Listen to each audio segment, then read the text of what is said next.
With Disney making so many remakes of their animated films, it was probably inevitable that a different studio would do the same with their own. So now we have the first live-action remake of a DreamWorks animation movie with How to Train Your Dragon. Dean DeBlois, who co-directed the animated film with Chris Sanders, also directed this remake and seems intent on bringing a lot of the same sense of wonder he gave audiences 15 years ago. So how does he accomplish this? Well, if you're looking for an exact shot-for-shot, word-for-word remake of How to Train Your Dragon, this gives you that. Personally, I don't find it interesting to see an animated film remade exactly the same, but with live-action actors and photorealistic visuals, because I can just spend time rewatching the original film and more often than not getting a more entertaining experience. With this, I'm just watching the exact same scenes play out with pretty much the same dialogue, with only a few tweaks here and there. Of the recent trend of remakes of animated movies, How to Train Your Dragon is probably most comparable to The Lion King, except this was even more of an exact copy. Even though Dean DeBlois gets sole screenplay credit, Chris Sanders and William Davies should have gone one too, because the script is that similar to what made it to screens in 2010. And right after the screenplay credit, it said based on the book by Cressida Cowell, which technically it is, but I have no idea if the movie added any additional elements from the book. This is a remake where even John Powell's music cues are in the exact same spots they were in the animated film.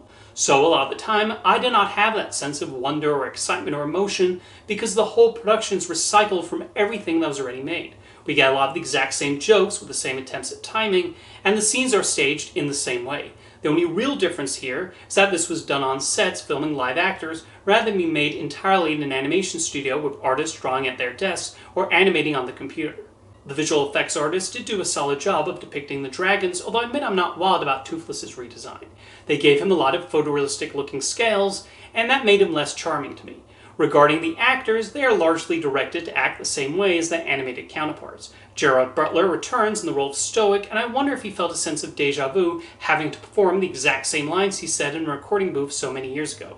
Mason Thames does an okay job playing Hiccup, depicting his uncertainty about his role as a Viking and potential dragon slayer. I actually found the standout of the cast to be Nico Parker's Astrid. She displayed the needed toughness and frustrations in the role as she tries to prove her place in Berk. As much as I really like the animated film, one criticism I've long had with it is that Astrid falls in love with Hiccup too quickly, and the romance is not something that adds anything to the story. That criticism applies here too, of course, because again, the movie is following the exact same script. The flying scenes were a centerpiece of the animated film, but I found them to be choppily edited here. It's difficult to be swooped up by them because of the frequent cuts as Toothless flies through the sky.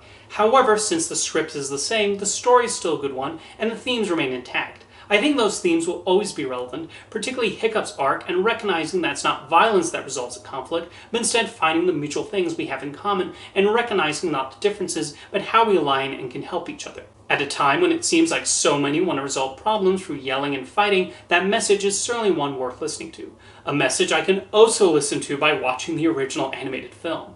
That's the conundrum with shot-for-shot remakes. Obviously the filmmakers want to retain all the elements that people love about the film they're remaking and seek to keep it faithful, and there are people who like that in these remakes. But for me it's difficult to get that invested when I'm constantly thinking back to how the same scene and same dialogue played out in the animated film. There's barely anything new here, which makes it seem more like an experiment to see how closely you can take something animated and bring it to live action.